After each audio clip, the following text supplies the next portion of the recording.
किशोरी जी ठाकुर जी से बोली आज आप मान लीला करो और सुनो, नेका देर में मानियो मत, खूब मनान दियो मुझको तब मानियो। ठाकुर जी बोले अब आपको श्रम हो गई, हम पे देखो ना जावे, आप ही मान करो हम मनाएंगे। श्री जी बोली नहीं नहीं नहीं, आप मान करो हम मनाए। अच्छा, मान लीला का एक नियम है, सूर्यास्त के बाद अगर मना लिया आपने तो आप जीत गए, और सामने वालों नहीं मानो तो जो मान करके बैठो वो जीत गए हो। समझ रहे हैं? मानो श्री जी मान करके बैठी हो, ठाकुर जी को समय है सूर्यास्त से पहले पहले मनाओ, अगर सूर्यास्त तक नहीं मना पाए तो श्री जी जीत गए, और अगर ठाकुर जी ने मना लिया तो ठाकुर जीत गए। तो आज श्री जी बोली आप मान करो, मैं आपको मनाऊंगी, और याद रहे आज अच्छे से मान करी हूं। ठाकुर जी बोले रहने दो, श्रम है जाएगा आपको। नहीं नहीं, आज आप कर ही लो अच्छे से मान। ठाकुर जी देख लो फिर, रोइयो मत। बोले बिल्कुल ना रोऊंगी। ठाकुर जी इतने में गए जाकर के कुंज में और रूठ करके बैठ गए श्री जी से।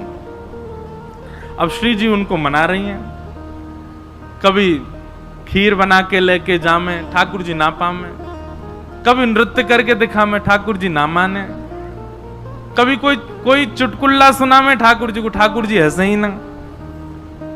श्री जी ने हर प्रकार को प्रयास कर लियो कि ठाकुर जी मान जाएं, पर ठाकुर जी नहीं मान। सबरे अपना लिए तरीका, श्री जी तरीका अपना रही हैं, ये कोई सामान्य बात मत समझियो। महाराज किशोरी जी जब चले ना और उनके नूपुरन की जो ध्वनि है ना, वह ध्वनि पे गंधर्व नृत्य करें, सामान्य नहीं है हमारी श्यामा जी। वो मनानो चाह रही हैं तो सोचो कहां कहां प्रस्तुत कर रही होंगी ठाकुर जी के आगे, लेकिन ठाकुर जी नहीं मान रहे। संध्या को समय है गो, और मनाते मनाते श्री जी हार गई। श्री जी बोली मैं तो हार गई श्याम सुंदर, मान ही नहीं रहे हो, अब चलो ठीक है आप जीते मैं हारी। अब कायदे से ठाकुर जी को उठ के हंसना चाहिए, कहनी चाहिए मैं जीत गया। ठाकुर जी उठे और सीधे अपनी गैया लेके नंद भवन को चल दिए, मान में ही है।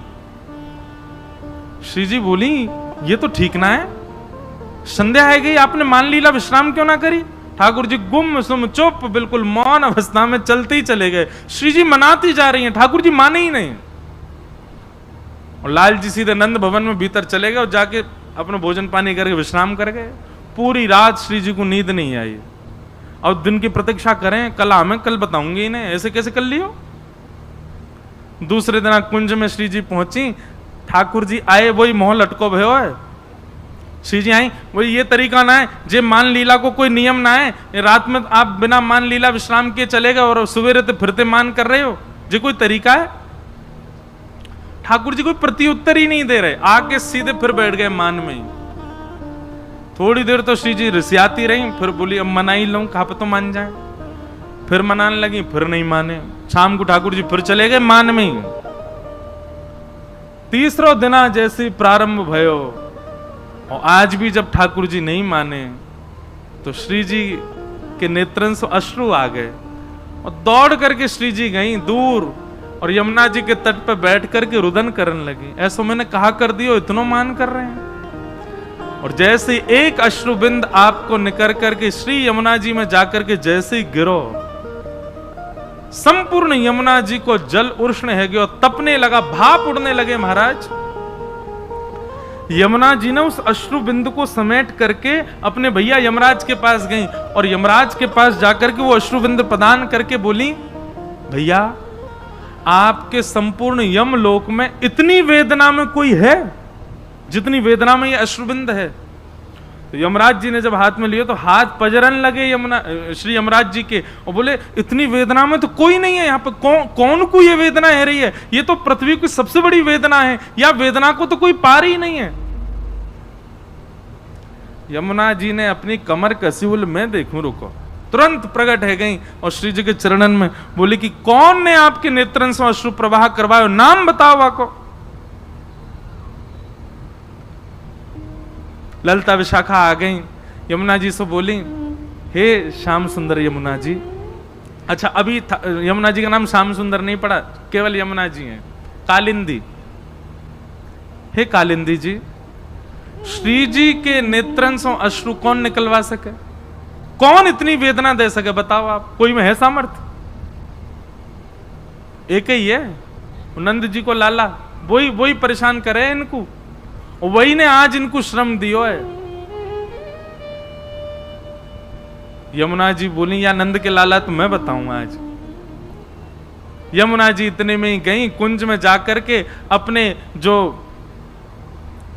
भाव वस्त्र थे उनके वो बदल लिए, ठाकुर जी जैसी पजम्मी पहनी, ठाकुर जी जैसे मुकुट धारण कियो, ठाकुर जी जैसी माला पहनी, ठाकुर जी जैसे बाजूबंद, ठाकुर जी जैसे कड़ूला, ठाकुर जी जैसे पामन की पाजेब, ठाकुर जी जैसी फेंटा, ठाकुर जी जैसी काली कमली, ठाकुर जी जैसे तिलक, वैसे ही चंदन चोबा आदि बिल्कुल लगा करके महाराज नथवेसर पहन करके, कानन में मकराकृत मत्स्याकृत कुंडल धारण करके, बेणी गुथ करके, और श्री यमुना जी जैसे ही किशोरी जी के आगे त्रिभंग ललित स्वरूप में आकर के बांकी अदा सो खड़ी भई। यमुना जी बोली, श्याम सुंदर आप रीझ गए, आप मान गए? यमुना जी बोली, श्याम सुंदर ना हूं मैं, यमुना जी हूं, कालिंदी हूं। किशोरी जी बोली, आप तो बिल्कुल लग ही नहीं रही हो, ऐसी लग रही हो ठाकुर जी आ गए। बोले, हम बे जे अपने रूप को बड़ो गुमान करे, अपने रूप ते सबन को बड़ो श्रम करावे, आज या के रूप ते यही को श्रम कराऊंगी मैं। श्री जी बस आप जब बुलाऊं तो आ जाइयो। बहुत मधुर कथा।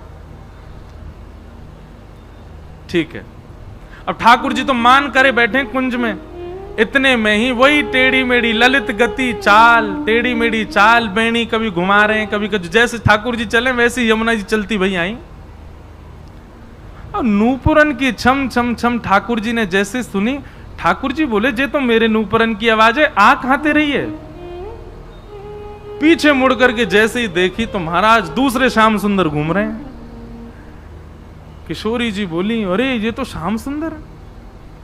श्याम सुंदर ने जैसे देखो, बोले दूसरे श्याम सुंदर, ये कहां थे आगो? ठाकुर जी गए सामने जाके खड़े गए, तुम कौन? यमुना जी बोली, हम नंद नंदन। ठाकुर जी बोले, नंद नंदन तो मैं हूं। वो तुम नकली हो, असली मैं हूं। ठाकुर जी बोले, अच्छा मुंह पे कारी कमरी है? यमुना जी बोले, मुंह पे हुए। ठाकुर जी बोले, मुंह पे बंसी बजानो आवे? यमुना जी बोली, मुंह पे हुआ आवे, बजा के दिखा दे। सब बात जो जो ठाकुर जी ने कही यमुना जी ने सब सिद्ध कर दें। अब यमुना जी अंत में बोली, एक बात बची, वही से सिद्ध होगो कि असली नंदनंदन कौन है। बोले, कहा? बोले, वंशी बजाऊं और किशोरी जी आके बगल में खड़ी है जाए, जाके समझो वही असली नंदनंदन है। अब ठाकुर जी सोचे, मैं तो मान करके बैठा हूं, मेरे बुलावे तो आमेंगी नहीं वो। यमुना जी ने जैसी टेर बजाई, इतने में श्री जी निकल करके आई और कुंज से आकर के यमुना जी के कंधा पे ऐसे सर रख करके वो खड़ी है गई। ठाकुर जी के तो आंसू निकल आए, श्री जी मैं हूं असली नंदनंदन, जे कोई दूसरा है? अरे तुम जाके बगल में मत आओ, यहां आ जाओ। श्री जी यमुना जी से बोली, पता ना कौन भैलूपिया डोल्ला, या हटाओ यहां थे। ठाकुर जी के, दूर हट जा, चल हम हैं असली। ठाकुर जी तो जैसे ही भाव में आ गए, श्री जी के चरण पकड़ लिए, आज के बाद कभी मान नहीं करूंगा, वचन दे रहा हूं, कोई बात आपको बुरी लगे आप मान करियो, मैं मनाऊंगा, और मो कोई बात बुरी लगेगी तो भी मैं आके बता दूंगा, श्री जी मुझको ये बात बुरी लगी है, मान करो, मैं ही मनाऊंगा।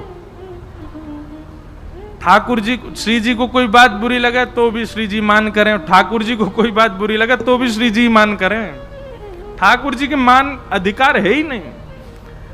जब ठाकुर जी ने क्षमा मांग ली, सो यमुना जी गई, ठाकुर जी को उठा के हृदय से लगाया और बोले, अरे नंदनंदन आप ही हो, बस आज के बाद हमारी श्यामा जी को श्रम मत दियो, और बगल में ले जाके खड़ो कर दियो। आज ये युगल को मिलन करावे के लिए ठाकुर जी ने यमुना जी को हाथ पकड़ के कही, आज हम आपसे एक वस्तु चाहे। बोले, कहा? आज के बाद आप यही श्रृंगार में रहोगी, मुकुट पहन करके, पीतांबरी पहन करके आप मेरे ही श्रृंगार में रहो, और आज के बाद कोई भी यमुना महारानी की जय नहीं, श्याम सुंदर श्री यमुने महारानी की। श्याम सुंदरा हैं, बिल्कुल ठाकुर जी जैसी हैं, देखो देख खड़ी, वैसे ही कमल लेकर के, वैसे ही मुकुट, वैसी ही माला, वैसी सबरो स्वरूप। श्री यमुना जी वैसे ही रहे में जैसे ठाकुर जी। बड़ी कथाएं, मान लीला में इतनी कथाएं यमुना जी की। यमुना जी को प्रणाम। भगवान को ब्याह हुआ। ऐसे भगवान के 8 ब्याह हुए और यही भगवान की अष्ट पटरानियां हैं। भौमासुर नाम का एक दैत्य था, उसके यहाँ 16,000 राजकुमारियां बंदी थीं। 16,100 राजकुमारियों को ठाकुर जी ने मुक्त करके उनसे भी ब्याह किया। 16,108 भगवान के ब्याह हुए। भगवान ने किसी स्त्री विशेष से ब्याह नहीं किया। भगवान की प्रथम अष्टपटरानियां 8 प्रकृति हैं। प्रकृति के 8 अंग कौन कौन से? पृथ्वी, जल, अग्नि, वायु, आकाश। हमारे भीतर 4 तत्व हैं, उनमें से 3 तत्व मन, बुद्धि और अहंकार। ये भगवान की 8 पत्नियां। इन 8 पत्नियों में कोई जल तत्व है, कोई अग्नि तत्व है, कोई पृथ्वी तत्व है, कोई वायु तत्व है, कोई मन तत्व है, कोई आत्मा तत्व है। और 16,100 जो पत्नियां हैं भगवान की, ये हमारे वेदन के वो मंत्र हैं जिन मंत्रन से ठाकुर जी की उपासना की जाए। उपासना कांड के मंत्र हैं। इस प्रकार भगवान ने 16,108 ब्याह किए। आगे भागवत में राजा नृण की कथा आती है। एक नृण नाम के राजा थे, वो दानवीर थे। उनसे एक दान में अपराध बना, जिसके कारण उनको कृकलाश गिरगिट बनना पड़ा। भगवान ने फिर उन पर अनुग्रह किया। नारद जी भगवान की ग्रहचर्या देखने के लिए आए और भगवान की ग्रहचर्या दिनचर्या देख करके नारद जी को अनुभव हुआ, भगवान 16,108 पत्नियों के साथ एक साथ अलग अलग भवनों में एक ही समय पर एक साथ निवास करते हैं। मतलब द्वारिका में ठाकुर जी एक रूप में नहीं रहते, 16,108 रूप धारण करके सब पत्नियों के साथ रहते हैं। नारद जी गए तो इस भावना से थे कि कोई पत्नी शिकायत करेगी कि ठाकुर जी मेरे संग नहीं रहते, वही के संग रहे मैं।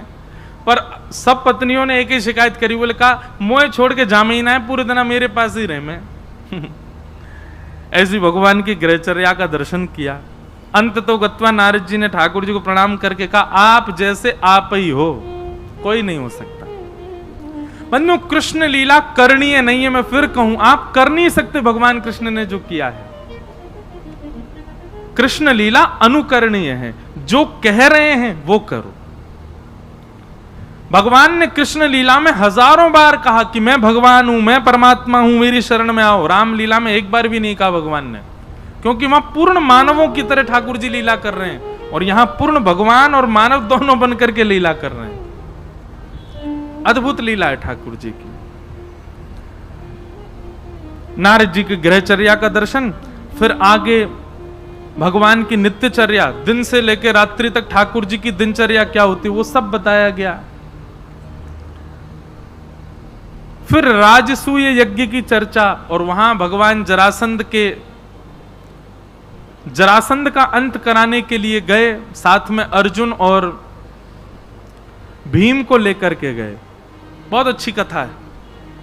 यही जरासंध जिसने मथुरा पर चढ़ाई की थी, इसको भगवान ने 18 बार 16 बार इसकी सेना को मार दिया, उसको नहीं मारा।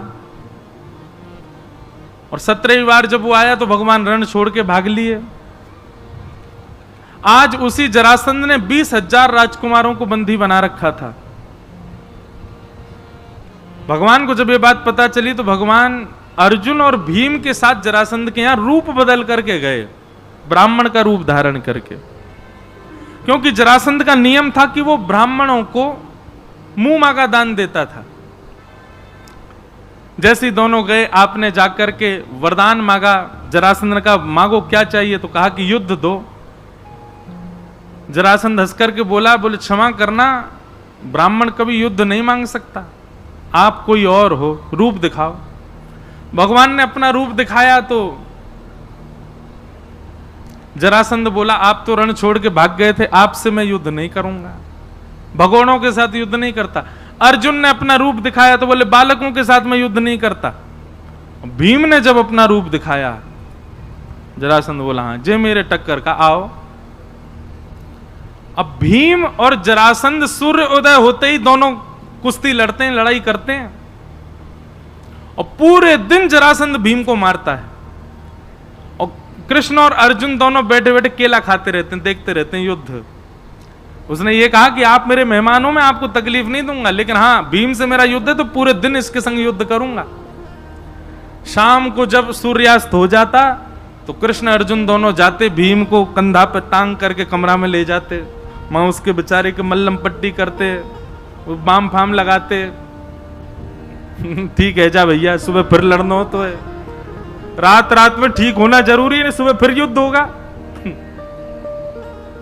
3-4 दिन हो गए, भीम की महाराज पसली पसली दर्द करने लगी। भीम को लिटा करके पूरे लेप आदि लगा करके भगवान और अर्जुन दोनों हंसते भय प्रसाद पा रहे थे, खूब जोर जोर से धक्का मार के हंसे। भीम बोला इसलिए आए हो मेरे साथ हैं? पूरे दिन आप जैमते रहते हो, हंसते रहते हो, एक बार भी यूं नहीं सोच रहे कि मैं कैसे ठीक हूं? भगवान उठ करके गए, क्या बात है, क्यों इतना उदास होता है? मुझे बचाइए, कैसे मारूं इसको? भगवान बोले युद्ध करते समय थोड़ी एक आध बार मुंह को देख लेकर, वहां तो कुछ बताऊं, तू देखे ही ना है, तो को अपने बल पे इतना अहंकार है, तेरे को लगता है तू सब कर लेगा, कभी कभी देखा कर। हमारे संत जन आज्ञा करते हैं, भीम कौन है? सब लोग इधर देखो, मैं आप हम सब भीम हैं। और जरासंध कौन है? कर्म। हम नित्य अपने कर्म से लड़ रहे हैं, पर कभी कभी हमको लगता है कि हम लड़ लेंगे, हम निकल जाएंगे, हम सब कर लेंगे। अरे अपने ऊपर विश्वास है, हमको अच्छी बात है, विश्वास होना चाहिए अपने ऊपर। पर भगवान कहते हैं बीच बीच में नेक दृष्टि डाल के मुंह को देख लेकर, कहा पतों में कुछ अच्छो बता दूं, कभी कभी कथा सुन लेकर कहा पतो कुछ और तेरे प्रश्नन के उत्तर वहां दिला दूं। लेकिन तो को अपने बल पे इतना भरोसा है, इतना विश्वास होना अच्छी बात है, अहंकार होना गलत बात है। भीम से बोले मेरी ओर देखियो। भीम बोलो ठीक है। दूसरे दिन भीम ने भगवान की ओर देखा तो भगवान ने पत्ता बीच से अलग कर दिया। भीम समझ गया, उसने वही दाव पेच खेला, एक पैर पर अपना पैर रख करके दूसरे पैर को खींच दिया, बीच में से जरासंध अलग हो गया। अब भीम अपनी भुजा उठाने लगा, मार दिया मैंने, आज इसको नष्ट कर दिया। भगवान बोले पीछे देख। पीछे देखी तो फिर खड़ा हो गया, फिर दिए महाराज घुमा घुमा के मारे। रात में बेचारा फिर गिर गया, भगवान फिर लाद के लाए उसको कमरा में, फिर बाम फाम लगाए। भीम बोला आज तो आपकी ओर देखा था मैंने। भगवान बोले देखा था, पर मैं जीतूं इस भावना से देखा था। मानव का अधिकार कर्म पर है, फल पर नहीं। फल की कामना से मेरे पास मत आ, केवल अपने कर्म को सुदृढ़ मैं कर सकूं इस भावना से मेरे पास आ। नाथ मैं ये करने जा रहा हूं, बस मैं अच्छे से करूं, फल क्या मिले भगवान बोले वो मेरे हाथ में, उसकी चिंता मत करो। तैने मेरी ओर किस भावना से देखा कि फल क्या चाहिए? फल चाहिए, जीतना है, फल की कामना नहीं। भीम बोला ठीक है, शरणागति भाव से देखना।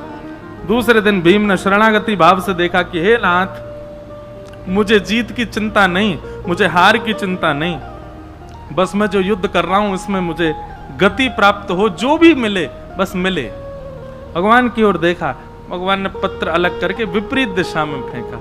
समझ गया, बीच से जरासंध को अलग करके विपरीत दिशा में फेंका और जरासंध का वध हो गया। तो कर्म रूपी जरासंध से हम सब भीम लड़ रहे हैं, पर अहंकार वश होकर के लड़ रहे हैं। ठाकुर जी की ओर कभी कभी दृष्टि डाला करो, कथा में कभी कभी आके बैठा करो, क्या पता कोई ऐसा सूत्र मिल जाए जिससे आप अपने जीवन के जरासंध को नष्ट कर सको। भगवान ने जरासंध का वध कराया, 20,000 राजकुमारों को वहां से मुक्त करके सीधे हस्तिनापुर गए और वहां पर राजसूय यज्ञ में जाकर के पांडवों का यज्ञ पूर्ण कराया। अब आगे कथा आती है, सूर्य ग्रहण पड़ा, भगवान कुरुक्षेत्र गए, वहां ब्रजवासियों से मिले। सूर्य ग्रहण के समय ब्रजवासी भी गए थे और वहां से द्वारिकावासी भी आए थे। तब भगवान का ब्रजवासियों से कम से कम 110-115 वर्ष बाद मिलन हुआ ब्रजवासियों के साथ। बड़ी करुण और बड़ी मधुर कथा है, उसमें ज्यादा प्रवेश नहीं करेंगे। अब यहां से कथा प्रारंभ होती है। भगवान के एक सखा हैं जिनका नाम है सुदामा। कि कृष्ण स्यासीत सखा कश्चित ब्राह्मणो ब्रह्मवित्तम विरक्त इंद्रियार्थेषु प्रशांतात्मा जितेंद्रिय। भगवान के एक सखा हैं, क्या नाम है? सुदामा। हमने कितने सखा बताए भगवान के? 3। सखा इससे ज्यादा बनाना भी नहीं कभी, बहुत ज्यादा सखा नहीं होने चाहिए। और सखा हों तो ऐसे ही हों जैसे भगवान के 3 सखा हैं।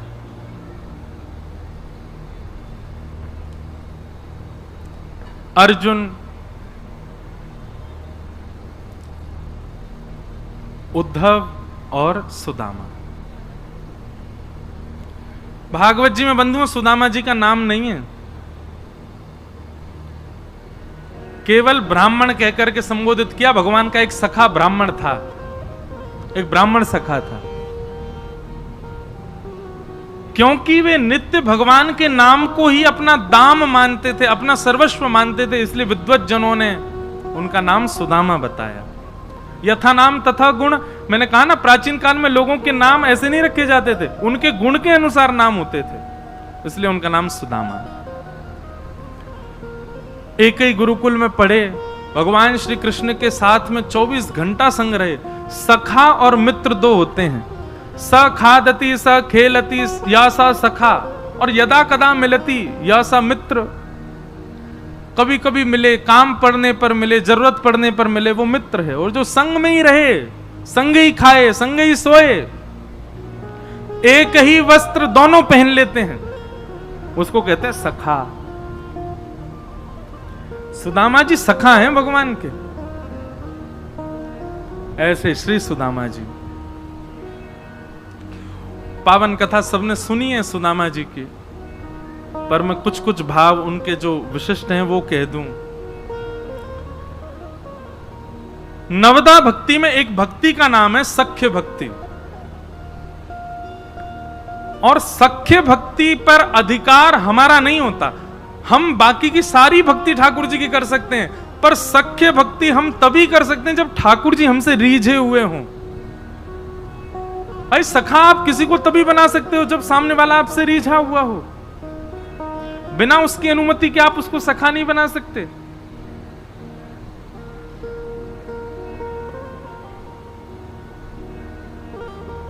किन कारणों से ठाकुर जी रीझते हैं, ऐसे 3 कारण बताए हैं सुदामा जी के भीतर जो हैं। सबसे पहला, बहुत ध्यानपूर्वक सुनिएगा, विरक्त इंद्रियार्थेषु। श्री सुदामा जी महाराज अपनी इंद्रियों से परम विरक्त हैं। इंद्रिय विरक्त का मतलब क्या होता है? जो अपनी इंद्रियों की इच्छा पूरी ना करे उसको इंद्रिय विरक्त कहते हैं। जीव की इच्छा हो रही है, मुझे कचौड़ी खानी है, तुरंत आप गए बाइक उठा के और कचौड़ी खा ली, तो आप आसक्त इंद्रिय हो, ठाकुर जी के सखा नहीं बन पाओगे। नेत्रों की इच्छा हो रही है, उसको देखना है, तुरंत देखने पहुंच गए, तो आप आसक्त इंद्रिय हो, आप ठाकुर जी की प्राप्ति नहीं कर पाओगे। आपके सर्वांगीण तन में कोई भी इंद्रिय इच्छा प्रकट करती हो और आप लग जाते हो उसको पूरा करने में, तो आप आसक्त इंद्रिय हो। विरक्त इंद्रिय कैसा होता है? कैसी भी इच्छा प्रकट हो रही है, लेकिन उस इच्छा को जो दबा दे, उस इच्छा पर अमल करके अपनी इंद्रियों को इच्छा पूरी ना करने देवे, वो विरक्त इंद्रिय है, भगवान को प्रिय है। भगवान उसको भक्त नहीं बनाते, सखा बना लेते हैं अपना। अच्छा, इसके पीछे कारण क्या है? विरक्त इंद्रिय ठाकुर जी को प्रिय क्यों? भगवान कहते हैं भैया सखा बन जाएगा तो मेरे संग रहेगो, और मैं तो पूरी दुनिया में जाऊं, भक्त जो पवावे सो पाऊं, कभी अपनी रचनाओं को भावना रखूं। भक्त जो दे देगो मेरे काज स्वीकार है। और कर्मा बाई है, वो बिना नहाए धोए खिचड़ी बनावे, और कहां तक कहें महाराज, दांतुन करती वही खिचड़ी बनावे। और कभी कभी खिचड़ी लग ना जाए तो दांतुन के पिछले भाव से ही चला दे, और ठाकुर जी वाकू पावे के लिए मंदिर से दौड़ के आवे। हमारे अंदर दोष आएगा अगर हम आसक्त इंद्रिय होंगे तो। ठाकुर जी तो संग लेके जाए, चल भैया एक सखी बुला रही है यहाँ खावे चलेंगे। ठाकुर जी तो पामेंगे प्रेम से हमको, अरे राम राम दांत उनते चलाइए हम ना खा रहे। आसक्त इंद्रिय। और कहीं हमने दोष देखा, ठाकुर जी कहेंगे ये तो सखा बनने लायक है ही नहीं, दोष देखता है। इसलिए विरक्त इंद्रिय। ठाकुर जी के सखा बनना है तो पहले इंद्रियों पर विजय करो।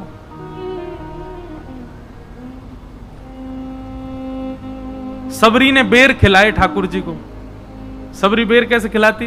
पहले चख के देखती, अगर खट्टा होता तो दूर रख देती, मीठा होता तो ठाकुर जी को दे। ठाकुर जी बिना संकोच बिना विचार किए तुरंत पा लेते। बीच बीच में सबरी बेर देती, ठाकुर जी के मुख में बेर होता तो ठाकुर जी लेके लो लक्ष्मण पाओ। लक्ष्मण जी देख के कहते झूठ और बेर है, मैं तो ना खा रहा हूं। ऐसी संतजन कथा बताते हैं कि जब लक्ष्मण जी के जब लंका से लौट करके वापस आ गए तो एक दिन राम जी से लक्ष्मण जी ने कहा कि कुछ प्रवचन सुनाओ। तो राम जी उनको यही प्रवचन सुनाने लगे। बोले लक्ष्मण आज तुम जीवित हो ना सबरी जी की वजह से। बोले क्यों? बोले तुमको लग रहा था कि मुझे दिख नहीं रहा है, पर तुम बेर खा नहीं रहे थे, तुम पीछे फेंकते जा रहे थे। वही बेर हिमालय पर संजीवनी बूटी बने जिन्होंने तुम्हारी प्राण रक्षा करी। अरे भैया मेरी परम भक्ता सबरी का उच्छिष्ट था वो, उन्हीं में ही अमृतत्व आ रहा था उसके मुख लग जाने से। वो झूठे नहीं थे, उन्हीं अमृत तत्वों ने तुम्हारी रक्षा की। तो पहला गुण भगवान क्या देखते हैं अपने सखा में? विरक्त इंद्रिय। इंद्रियों से विरक्त होना चाहिए। इंद्रिय आसक्ति यदि आपके चित्त में है तो समझ जाना राधारमण जी जल्दी स्वीकार नहीं करेंगे। दूसरा प्रशांत। दूसरा लक्षण भगवान को अपने सखा में क्या चाहिए?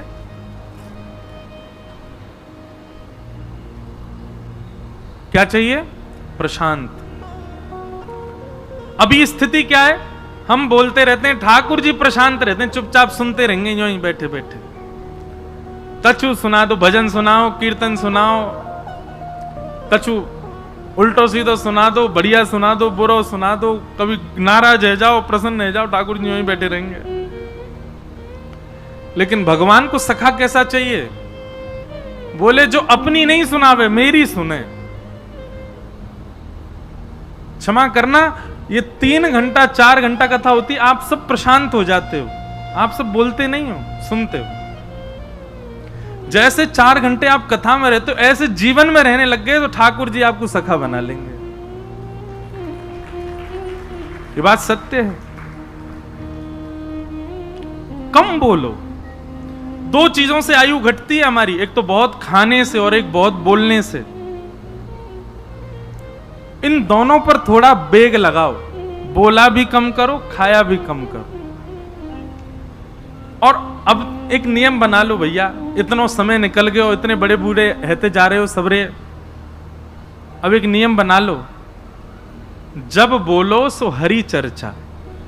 जब बोलो सो तो वो वही बोलो जो ठाकुर जी से संबंधी हो, उसके अतिरिक्त कुछ नहीं।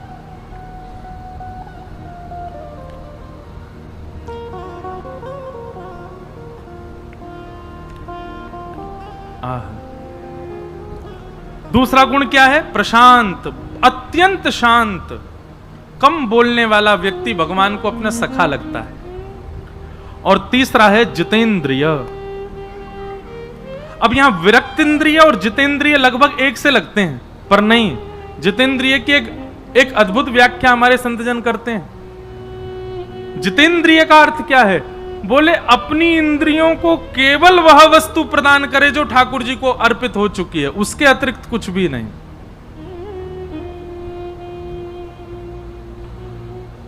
केवल वह वस्तु प्रदान करे जो ठाकुर जी, मतलब नेत्रों से उसको निहारे जो हरि संबंधी है, कानों से उसकी चर्चा सुने जो हरि संबंधी है या हरि की चर्चा कर रहा है, जिह्वा पर केवल वो जाएगा जो ठाकुर जी को पधराया जा चुका है, वस्त्र भी वो पहनेंगे जिससे ऐसा लगे हम ठाकुर जी के ही हैं, अपना मुख आकृति, चाल ढाल, बोल चाल, सारा जीवन ऐसा बना ले कि देख करके, बैठ करके, सुन करके ऐसा लगे निश्चित ही भगवान का कोई इसके अंदर भगवत भक्ति भाव है। प्रत्येक इंद्रिय को केवल भगवत संबंधी वस्तु प्रदान करे, भगवत संबंध के अलावा और कुछ भी सेवन ना करे, वो जितेंद्रिय।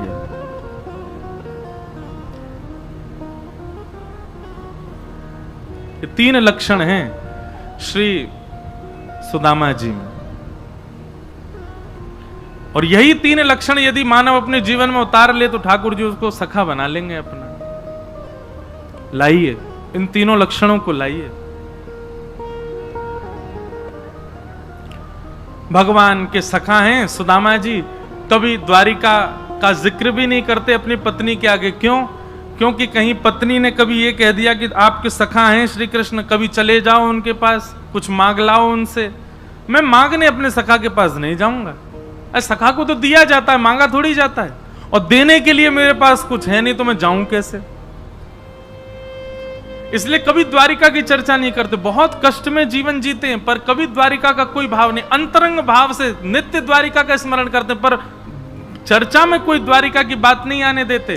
कभी लीला सुनाते भी हैं तो बाल्यकाल की लीला सुनाते हैं, द्वारिका का नाम नहीं लेते। कहीं द्वारिका के स्मरण से पत्नी के मन में यह ना आ जाए कि चलो जाओ आप भी द्वारिका होके आओ। पर एक दिन सुशीला के मन में आया और उसने जाकर के सुदामा जी से हट पकड़ ली कि आप अपने सखा कृष्ण से मिलने जाइए। सुदामा जी बोल रहे हैं कि अयम ही परमो लाभो उत्तम श्लोक दर्शनो।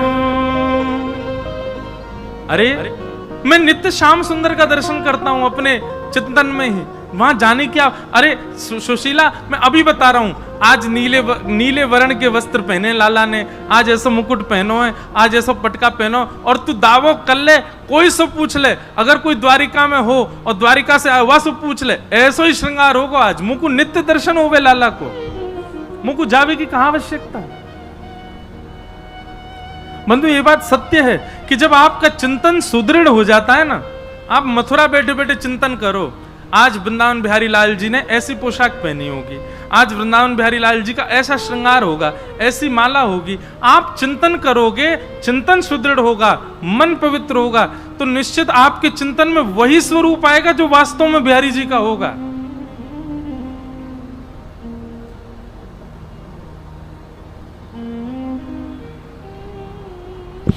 चिंतन में ये सामर्थ्य है। हमारे पंडित श्री गया प्रसाद जी महाराज और उड़िया बाबा दोनों को इतना प्रेम कि पंडित जी महाराज को खांसी होती तो उड़िया बाबा दूर बैठे बैठे अचानक से स्तब्ध हो जाते और वहां बैठे लोगों से बोलते, अरे पंडित जी महाराज को खांसी आ रही है। इतनी दूर से उनको पता चल जाता था।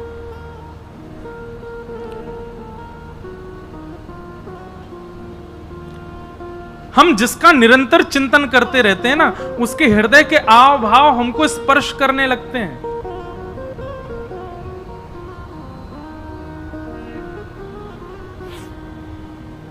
लेकिन पत्नी के बार बार कहने पर सुदामा जी महाराज गए। चलते चलते 7 दिन बीत गए पर रास्ता भटक गए। दूर नगरी बड़ी दूर नगरी, दूर नगरी बड़ी दूर नगरी, कैसे आऊं रे नंद लाला, कैसे आऊं रे नंद लाला, कैसे आऊं मदन गोपाला, कैसे आऊं मदन गोपाला, तेरे गोकुल नगरी बड़ी दूर नगरी, दूर नगरी बड़ी दूर नगरी, दूर नगरी बड़ी दूर नगरी। ओ रात को आऊं तो कान्हा डर मुहे लागे, रात तो आऊं तो कान्हा डर मुहे लागे, दिन को आऊं तो देखे सारी नगरी, बड़ी दूर नगरी। हाँ, दिन को आऊं तो देखे सारी नगरी, बड़ी दूर नगरी। दूर नगरी, बड़ी दूर नगरी, दूर नगरी, बड़ी दूर नगरी। ओ मेरा कहे प्रभु गिरधर नागर, मेरा कहे प्रभु गिरधर नागर, मेरा कहे प्रभु गिरधर नागर, मेरा कहे प्रभु गिरधर नागर। तुमरे दरस बिन मैं तो हो गई बाबरी, बड़ी दूर नगरी। तुमरे दर्श बिन तो हो गई बाबरी, बड़ी दूर भाव से दूर नगरी, बड़ी दूर नगरी, दूर नगरी, बड़ी दूर नगरी। तो कैसे आऊं रे नंद लाला, कैसे आऊं रे नंद लाला, कैसे आऊं मदन गोपाला, कैसे आऊं मदन गोपाला। तेरे गोकुल नगरी, बड़ी दूर नगरी, दूर नगरी, बड़ी दूर नगरी। दूर नगरी, बड़ी दूर नगरी। दूर नगरी, बड़ी दूर नगरी, दूर नगरी, बड़ी दूर नगरी। बोलो वृंदावन बिहारी लाल की जय।